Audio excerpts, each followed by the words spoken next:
...7:18 en el territorio continental ecuatoriano, buscando la verdad y abogando por unidad nacional en pro de la paz y la seguridad en el Ecuador. Queremos saludar a la doctora Flavia Freidenberg. Ella es doctora en Ciencias Políticas. Lo invitamos a un diálogo con amplia experiencia. Dialogamos hace muchos años sobre temas vinculados con el Ecuador, con la región. Hoy ha venido a un evento importante, en un foro internacional en Flaxo, y queremos recabar su opinión, dada su experiencia, de cómo le ve al Ecuador, cómo ve a América Latina, cómo está la salud de los regímenes democráticos en América Latina. Muy buen día. Muy buen día, Miguel. Qué gusto volver a saludarle a los años, como decimos por aquí. Efectivamente, estamos aquí en Ecuador, invitados para celebrar los 50 años de nuestra Facultad Latinoamericana de Ciencias Sociales en un evento muy interesante. Hoy es la segunda jornada de ese seminario y también va a haber otro conjunto de actividades. Mañana una discusión precisamente sobre la salud de las democracias en América Latina. Y usted sabe que América Latina es muy diversa, entonces la salud de la democracia, las democracias están en diferentes situaciones en relación a su salud. Es como si tuviera 18 enfermos con diferentes tipos de manifestaciones de una enfermedad, digamos, ¿no? Lamentablemente, aun cuando estamos ya celebrando 45 años de regímenes políticos democráticos en la región, algunas de nuestras democracias ya no han conseguido sostenerse, ¿no? Hay países como Nicaragua o como Venezuela, que incluso El Salvador no han conseguido la democracia resistir a prácticas, a decisiones, incluso a votaciones de la ciudadanía en las urnas que tensionan a la democracia. Pero hay otros sistemas políticos como Uruguay, por ejemplo, que acaba de tener elecciones, en donde la democracia tiene una salud rebosante, a pesar de que haya problemas, ¿no? Así que cuando usted hace una evaluación de la democracia en la región, en 18 países, que es como nosotros trabajamos desde el Observatorio de Reformas Políticas en América Latina, lo que usted encuentra es diferentes pacientes con diferentes estados de salud. La doctora Flavia Freidenberg es una politóloga argentina con amplia experiencia, cursó sus estudios en la Universidad de Salamanca, investigadora. Ahora, cierto es que hay un análisis diferente de acuerdo a los países, pero vemos que una corriente del socialismo del siglo XXI que fracasó en América Latina se ha instalado en algunos países. Hoy, por ejemplo, Venezuela y Nicaragua viven dictaduras, porque ahí no hay democracia, no hay respeto a las libertades, a los derechos humanos. ¿Cómo diferenciar esos regímenes que han pretendido instalarse en otros países también? Usted bien lo ha dicho, esos dos casos no son democracia. Y no hay manera de diferenciarlo, no hay manera de ponerle pañuelitos para decir, bueno, un poquito de democracia. No, o se tiene democracia o no se tiene democracia. Y aprendimos también con los años que si bien hacer elecciones es sumamente importante y es una condición necesaria para vivir en democracia, también hay regímenes que usan las elecciones para reforzarse en el poder, para mantener sus cuotas de control sobre el Estado. Y entonces no son cualquier tipo de elecciones las que necesitamos para vivir en democracia. Es decir, que tenemos que tener elecciones, pero las elecciones deben ser plurales, competitivas, que permitan la alternancia, que tengan condiciones para que los derechos políticos de las personas se respeten. Entonces, en estos dos casos, y lamentablemente también en El Salvador, estas condiciones ya no se cumplen. Tienen elecciones, pero esas elecciones sirven para que una serie de liderazgos lleguen al poder y una vez que están en el poder quemen la escalera democrática y te quedes para quedarse ellos de manera eterna, parece, en el poder. Y eso no puede ser admisible en una democracia. Una democracia necesita alternancia, necesita competencia y competitividad, necesita incertidumbre en los resultados y necesita un aparato de reglas electorales, constitucionales, estables, que permitan que todos sepamos cuáles son las condiciones para acceder, para ejercer y para salir del poder. Y entonces las situaciones son muy diversas, porque eso está bastante claro en países como Uruguay, por ejemplo, o Costa Rica. Pero en estos 3 países que estamos hablando no pareciera ser así. En el caso de El Salvador, incluso el candidato presidencial que iba por la reelección en unas condiciones que incluso habían alterado el orden constitucional, usted se encuentra que antes de que se empiecen a contar los resultados electorales, nosotros estábamos monitoreando la elección, como hacemos cada vez que hay una elección en América Latina, y nuestras imágenes que nos mandaban desde campo mostraban en este monitoreo digital que hacemos desde el Observatorio de Reformas Políticas en América Latina, nuestras imágenes de campo de nuestros colaboradores nos decían: todavía no se abren las urnas. Y a las 8 de la noche, el candidato que estaba compitiendo se autodenominó ganador, incluso dio una cifra de cuánto iba a sacar en función de las encuestas. Ni siquiera esperó a que se empezaran a contar los votos. Eso en una democracia es absolutamente inadmisible. ¿Qué ha representado, doctora Freidenberg, el socialismo del siglo XXI? Porque en América Latina hay organizaciones políticas que admiran, por ejemplo, al régimen de Venezuela. Son coidearios. Y voy a citar en el caso ecuatoriano una organización política denominada la Revolución Ciudadana, que admiran a un régimen dictatorial que no respeta los derechos, las libertades. ¿Se mantiene un fantasma en América Latina de estos regímenes? Entiendo su pregunta y yo se lo complejizaría más. No solo hay personas que tienen todo el derecho de pensar lo que quieran y de admirar a quienes quieran, por supuesto, porque eso supone una democracia, desde la izquierda, que admiran a regímenes que no son democráticos, sino que también en América Latina hay una reacción conservadora a eso, que ha llegado al poder a través de las elecciones desde el otro extremo ideológico, como es el caso de Bolsonaro en Brasil o de Milei en Argentina, que si bien ganaron las elecciones y por supuesto son democráticos porque ganaron la elección de manera competitiva, una vez en el poder ejercen el poder de manera que tensiona a las decisiones y a los procedimientos democráticos. Entonces, en una democracia tiene que haber de todo, o sea, tiene que haber posibilidad de que tú admires, quieras, aceptes, y así como hay personas que cuestionan a gobiernos democráticos que ejercieron el poder bajo el liderazgo o bajo la ideología del socialismo del siglo XXI, usted se va hacia Venezuela y hacia casos que dejaron de ser democracia, pero hay países donde había gobiernos de la ideología del siglo XXI, si usted le quiere llamar así, y fueron democráticos y fueron legítimos, ¿no? Y salieron del poder por vía legítima, más allá de que hayan erosionado o estando en el poder las relaciones ejecutivo-legislativo o incluso hayan afectado las libertades de ciertos grupos que no estaban de acuerdo con lo que ellos opinaban, ¿no? Pero nunca dejaron de ser democráticos.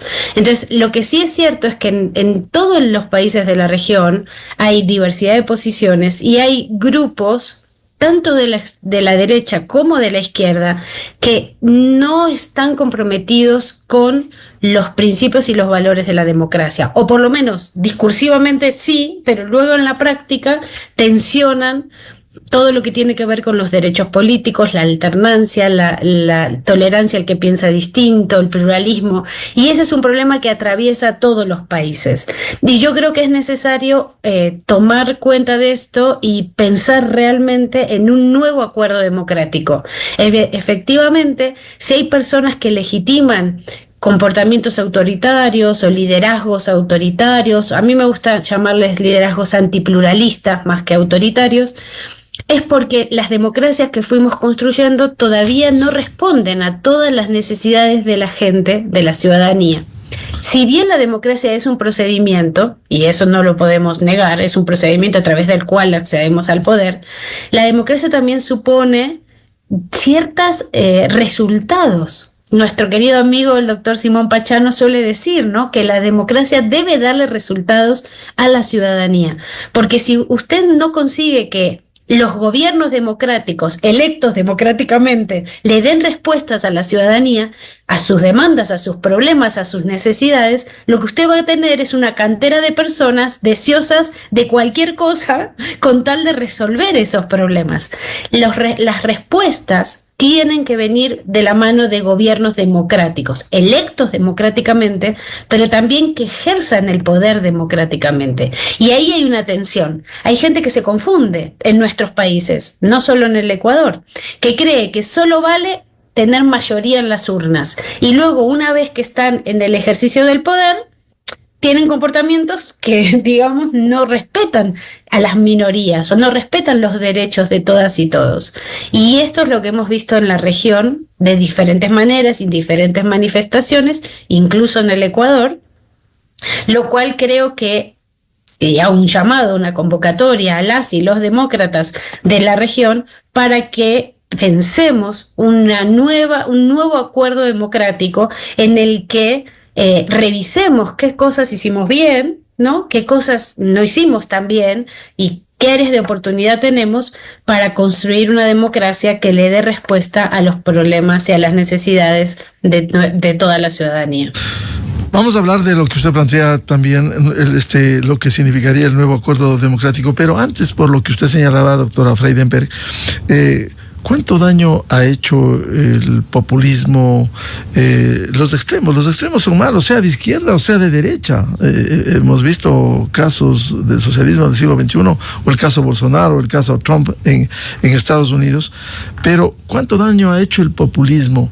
El caso de su país, de Argentina, con el kirchnerismo antes del peronismo, que vemos esos resultados. No solo que gobiernos corruptos, como se ha evidenciado, la propia expresidenta Cristina Fernández de Kirchner fue sentenciada por corrupción. ¿Cuánto daño han hecho estos populismos en la región? Como usted bien decía, todos los extremos son malos, ¿no? Yo creo que lo más grave para la democracia son los extremos. Con relación al populismo hemos estudiado muchísimo y Ecuador nos ha enseñado muchísimo sobre el populismo.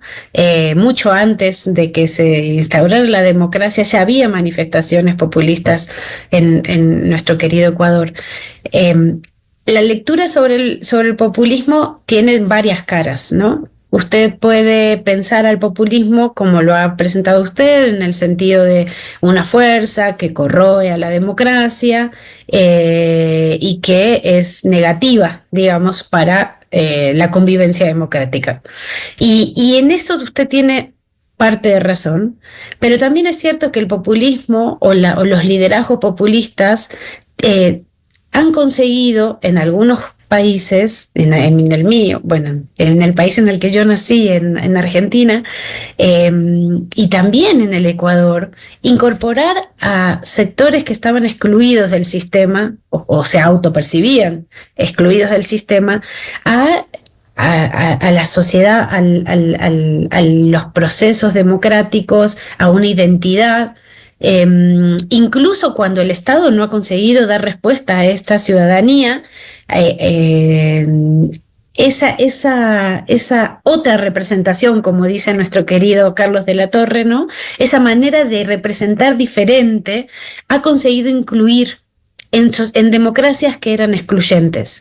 Entonces, no estoy diciendo que una cosa salva a la otra, mucho menos, y no estoy legitimando a la corrupción, sea de populistas o sea de quien sea, porque la corrupción no solo lamentablemente, ¿no? No solo es una condición de los gobiernos populistas, también se han dado casos de corrupción en gobiernos no populistas. Entonces, asociar la corrupción solo con los populistas y no con todos los que hacen cometen estos delitos, más cuando están sancionados por la justicia de sus respectivos países, me parece que puede ser un poco complicado, ¿no? Yo creo que es muy importante para nosotros, para todos, para la democracia, que cuando hacemos esos análisis seamos juiciosos en el sentido de no estigmatizar, ¿no? Entonces, por supuesto que esta otra manera de representar, usted sabe que mi tesis doctoral fue precisamente sobre el liderazgo de Abdalá Bucaram y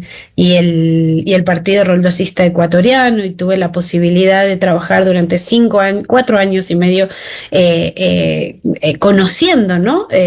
La manera en que el Partido Roldosista y el liderazgo de Abdalá Bucaram movilizaba a las personas que estaban convencidas de que él era el líder, ¿no? Y de que precisamente esa opción era una opción que les incluía en el sistema y que los hacía sentir parte del sistema en una sociedad que no les había dado las oportunidades que estos sectores de la sociedad consideraban y que legítimamente le correspondían, ¿no? Entonces creo que el populismo puede ser entendido como un efecto de integrador y también como un efecto que corroe a la democracia. O sea, ahí están las dos miradas, ¿no? ¿Cuánto juega la débil institucionalidad que hay en nuestros países en América Latina y que se demuestra, por ejemplo, organizaciones políticas débiles? En el Ecuador se denostó tanto, luego del gobierno de la Revolución Ciudadana de 10 años, se denostó tanto a los partidos que habían tenido sus fallas, indudablemente, en el Ecuador. Sin embargo, sin partidos no hay democracia. Partidos sólidos, fuertes. En el Ecuador hoy casi ha habido una prostitución, hay empresas electoreras, hay 232 movimientos políticos, 17 partidos nacionales, y por ello la proliferación de organizaciones que no consolidan un sistema democrático. ¿Qué piensa usted de eso, Flavia? Pues el Ecuador, como dijo el doctor Hurtado, era el país de los 1000 reinos, ¿no? Era un país donde proliferan los partidos y la característica ha sido la debilidad de esas organizaciones políticas, no solo después del correísmo, o sea, históricamente ha sido un sistema político con partidos débiles, ¿no? Con partidos, más que empresas electorales, partidos franquicias, digamos, ¿no? O sea, y más con esta laxitud en las reglas y las posibilidades de armar partidos. Yo soy una persona que creo, como usted, Miguel, que sin partidos no hay democracia, pero también creo que las reglas electorales tienen que generar condiciones para que, si bien puedan registrarse todos los partidos políticos que quieran registrarse, ¿no? España tiene más de 3000 partidos políticos registrados. Eso en sí no es un problema. El tema es decir, 232 partidos en sí no es un problema. El problema es la fragmentación que se genera porque las reglas no filtran a las organizaciones más fuertes, digamos, ¿no? Ahora, 232 en un país como Ecuador lo que hace es fragmentar en la entrada al sistema de manera dramática las opciones que tienen, que existen, ¿no? Y no son 232 organizaciones fuertes, son 232 organizaciones débiles, o si quiere un poquito menos, pero son muy, muy débiles. Entonces, creo que de cara a un fortalecimiento del sistema político hay que repensar las reglas de entrada. Las reglas de entrada quiere decir las reglas para registrar partidos y nuevamente, bueno, usted sabe que el Ecuador es uno de los países que más reformas electorales ha hecho en su historia democrática.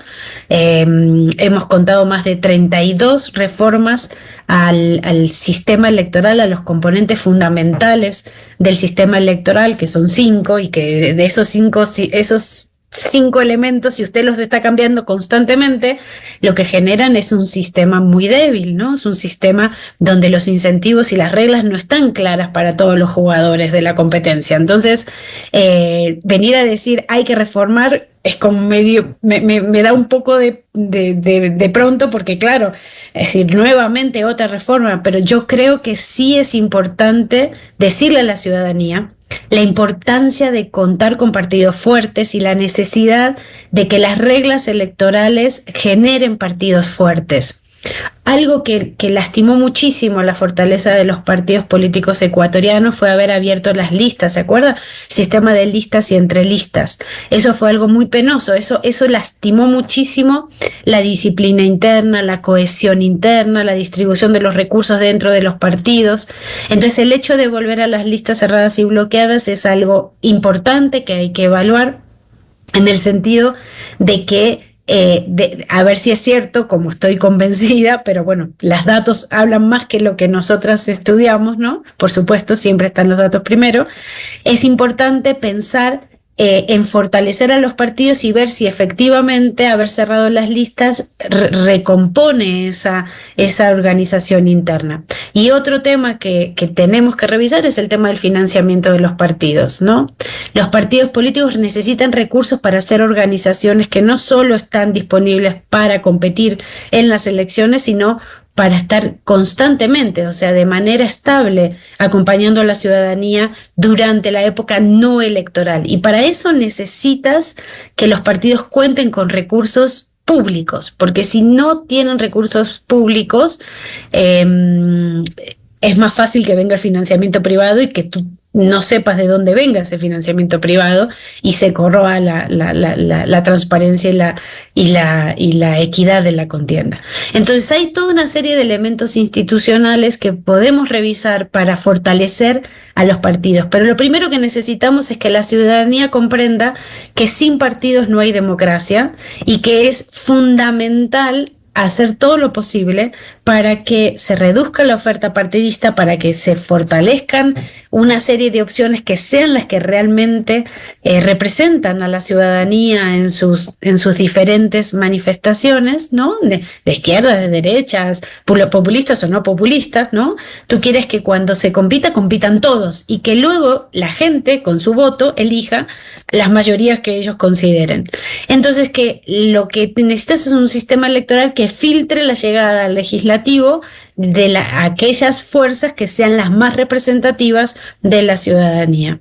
Entonces, creo que el problema de la debilidad de los partidos es histórica en el caso ecuatoriano, que justamente durante la etapa del correísmo lo que usted vio es una estabilidad del sistema de partidos, pero también una reducción del pluralismo. Se fue reduciendo el número efectivo de partidos de manera significativa porque, bueno, había un partido que cohesionaba y que controlaba, ¿no? Y esto vinculado a un hiperpresidencialismo, ¿no? Como usted bien sabe que es el caso ecuatoriano.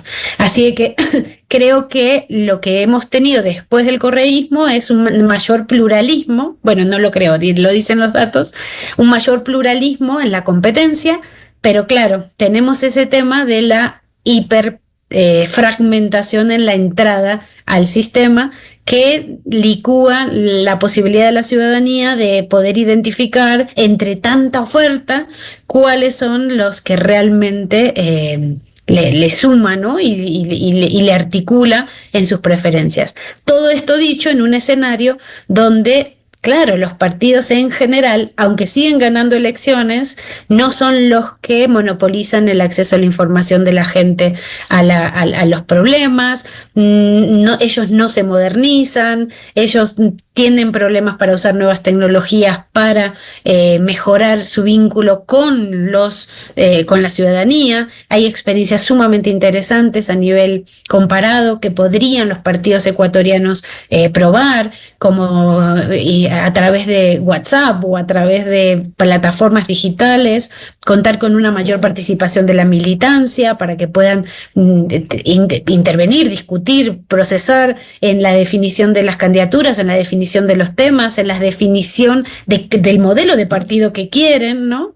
en la actualización ideológica. Creo que hay unas áreas de oportunidad súper importantes para los partidos ecuatorianos, pero siempre bajo la idea, como usted bien dice, Miguel, de que sin partidos no hay democracia.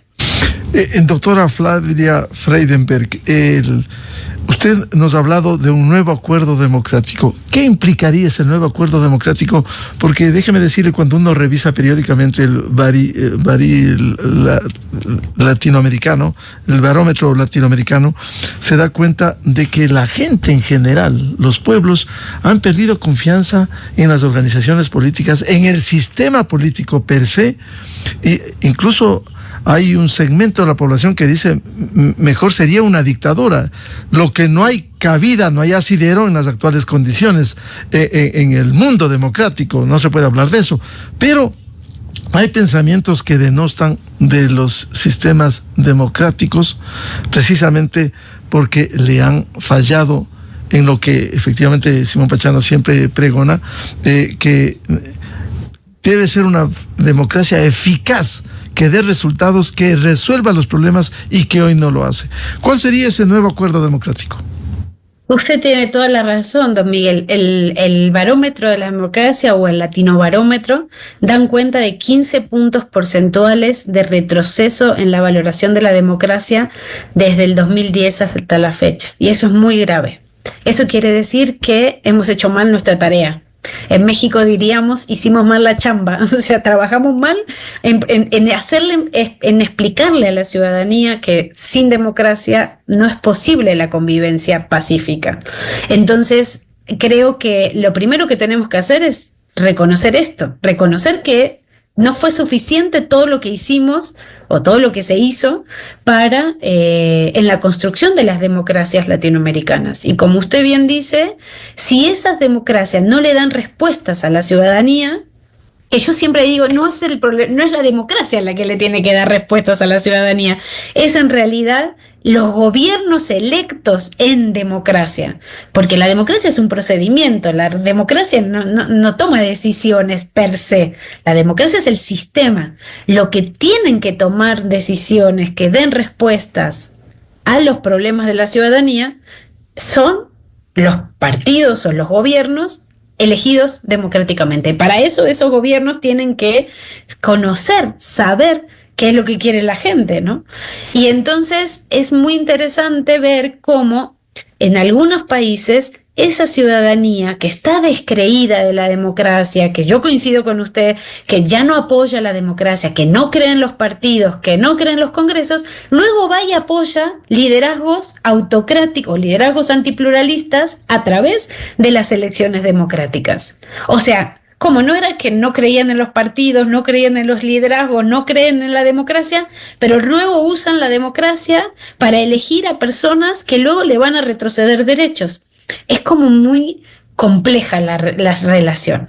Entonces yo creo que es necesario, bueno, yo y un montón de personas que estamos trabajando en esta idea del nuevo acuerdo democrático, hay muchas organizaciones, plataformas desde la sociedad civil que nos estamos reuniendo, que estamos discutiendo sobre qué significaría ese nuevo acuerdo democrático. Y lo primero que para mí es importante poner en valor es el hecho de que la ciudadanía comprenda que dentro de la democracia todo, fuera de la democracia nada. Entonces, cuando ellos eligen liderazgos que usan la democracia, que con un discurso que está en el borde, que es un discurso antisistema, le llamamos, ¿no? Como un discurso en contra de quienes piensan distintos. Cuando ellos votan por personas que tienen un discurso estigmatizante contra el otro, cuando ellos votan a personas que niegan la posibilidad de existencia del otro como oposición, cuando ellos eligen a personas que cuestionan los derechos de todas y todas, o de las diversidades, o de las personas que son distintas, o de los migrantes, están eligiendo un potencial factor de desestabilización de la democracia. Y la ciudadanía tiene que ser consciente de esto. Y la ciudadanía tiene que asumir como propia, como una conquista propia, como fue después de las transiciones en algunos países, que la ciudadanía entendió que ese era el único juego posible en la ciudad, diría nuestro profesor Juan Lins. No había otra manera, no hay manera alternativa de pensar otro juego, porque otro juego fuera de la democracia significa violencia y significa significa no poder vivir en paz, porque la democracia significa poder discutir, debatir, pensar distinto, respetándonos como personas que tienen derecho a pensar distinto. Y creo que hicimos poco trabajo, y soy autocrítica, digamos, ¿no?, en explicarle a las personas la importancia del pluralismo, de aceptar al otro independientemente de sus ideas, de respetar. Claro, por supuesto, usted no tiene por qué tolerar todo, ¿no? Yo tengo mis límites, ¿no? Hay cosas sobre las que no tengo por qué tolerar a personas. Una persona que es violenta, una persona que es racista, una persona que discrimina. Yo entiendo que no tengo por qué soportar que una persona con todos esos valores, pero en el marco del pluralismo, creo que el nuevo acuerdo democrático significa compromiso con la idea de democracia, compromiso con el respeto a las reglas que nos tienen que incluir a todos. Claro, por supuesto, pueden cambiar, mejorar, profesionalizar, hacer mejor el sistema. Eso no estoy diciendo seamos conservadores y mantengamos esto como está. No, al contrario, ¿no? Ecuador es un ejemplo para el mundo respecto a la inclusión desde lo electoral de las nacionalidades y los pueblos indígenas, por ejemplo, ¿no? Y yo creo que eso fue gracias a que hicimos una serie de reformas electorales que mejoraron esa inclusión. Incluso piense en las reformas que se han hecho en la región en estas democracias que están en crisis, resulta que las mujeres ahora estamos mucho más representadas de lo que estuvimos hace 40 años. Y eso fue gracias a las reformas electorales. Entonces, ese nuevo acuerdo democrático tiene que ser un compromiso de las élites con la democracia, de los sectores empresariales, sociales, sindicales, con la democracia, unos nuevos pactos respecto a lo que significa lo que sí aceptamos y lo que no se acepta en el marco de esa democracia, y unos compromisos de la ciudadanía con la responsabilidad que se le da, ¿no?, cada vez que vota, de elegir a personas que protejan esa democracia. Doctora Flavia Freidenberg, como usted bien recordaba, palabras que este domingo publicará Diario Expreso de Guayaquil, una entrevista muy sobria al expresidente Osvaldo Hurtado. Hay elementos adicionales en una democracia que amenazan a la institucionalidad: el narcotráfico y también la narcopolítica. Eso vivió Colombia hace 40 años y vemos lo que sucedió. Pablo Escobar llegó al Congreso colombiano, ese narcotraficante. El Ecuador está amenazado por el narcotráfico, los grupos delincuenciales que incluso penetran en el sistema político, financian por debilidad institucional en los organismos electorales. ¿Esta amenaza no va a carcomer aún más al sistema democrático? Absolutamente. No es un problema solo del Ecuador, lo que pasa es que en el Ecuador lo hemos visto agravarse de manera sustantiva en los últimos años. Es un problema que está de diferente manera en muchos países de la región. México es otro caso así que llama la atención, y tiene usted tiene toda la razón, ¿no? Son otros actores que juegan desde la parapolítica o desde el margen del sistema, y que en sistemas que son débiles institucionalmente, donde los partidos además también son débiles, donde hay pocos sistemas de protección de los recursos que se manejan, por ejemplo, de financiamiento público, ¿no? Y débiles sistemas de fiscalización de esos recursos, lo que usted se encuentra en que hay más posibilidades de que estos grupos puedan interceder en la política. Por eso es tan importante el tema de la transparencia y el tema del financiamiento público y de la protección interna, ¿no? Dentro de la propia democracia respecto a quién financia y de dónde viene ese recurso, ¿no? A veces es el caso ecuatoriano en donde ha habido denuncias de presunto financiamiento del narcotráfico y que hay una narcopolítica. Hay líderes que se han demostrado defendiendo precisamente irregularidades y que en el mundo pregonan que son perseguidos políticos, que es lo más fácil decir informativamente, doctora Freidenberg. Por eso el sistema de justicia es tan importante, ¿no? Y por eso la justicia hay que fortalecerla, porque tiene que ser la que quite las sombras, ¿no? sobre esas denuncias, ¿no? La democracia necesita Estado de Derecho y necesita sistemas judiciales eficaces, rápidos, expeditos, que le den a la ciudadanía la oportunidad de hacer valer sus derechos y también que den información, ¿no? Por eso necesitan ser lo más juiciosos posible y lo más éticos y lo más, ¿cómo le diría? Como imparciales posible. La democracia necesita de la justicia, necesita un Estado de Derecho fuerte. Es otra condición, ¿no? Antes pensábamos que con elecciones alcanzaba. Hoy sabemos que las elecciones son condición necesaria, pero una democracia necesita Estado de Derecho, rendición de cuentas y controles. No alcanza solo con hacer elecciones libres y competitivas. Necesitas además tener un sistema, un Estado. Y lo que también hemos tenido debilidades en el Estado, ¿no? Las capacidades estatales para no solo controlar el territorio en términos de violencia, como diría Weber, digamos, sino también para asegurar las condiciones de equidad, de igualdad, de justicia entre la ciudadanía. Entonces le estás pidiendo a la ciudadanía que apoye un sistema que no le da todo eso. Y ese es para mí el problema. Lo que tenemos que apostar es por un Estado que tenga capacidades estatales para responderle en los términos que se requieran, en las necesidades que se requieran a la ciudadanía. No estoy hablando de un Estado enorme, ¿no? Casi gordo, elefante, lento. Estoy hablando de estados más eficientes, prolijos, un servicio civil de carrera, ciudadanos y ciudadanas que trabajan en el Estado y que es algo bueno para la ciudadanía, que es algo bien visto, ¿no? Que ser empleado público es un servicio a la ciudadanía, con buenos sueldos, con capacidades que den respuestas y que sean eficaces en las respuestas a las demandas de la ciudadanía. Sí, efectivamente, eso es lo que requieren los pueblos, democracia eficaz, que solucionen los problemas y que no les vivan engañados con palabras y con discursos. Un gusto dialogar con la doctora Flavia Freidenberg. Ella es académica, politóloga argentina, doctora en ciencias políticas, a propósito de un evento internacional aquí en Flaxo.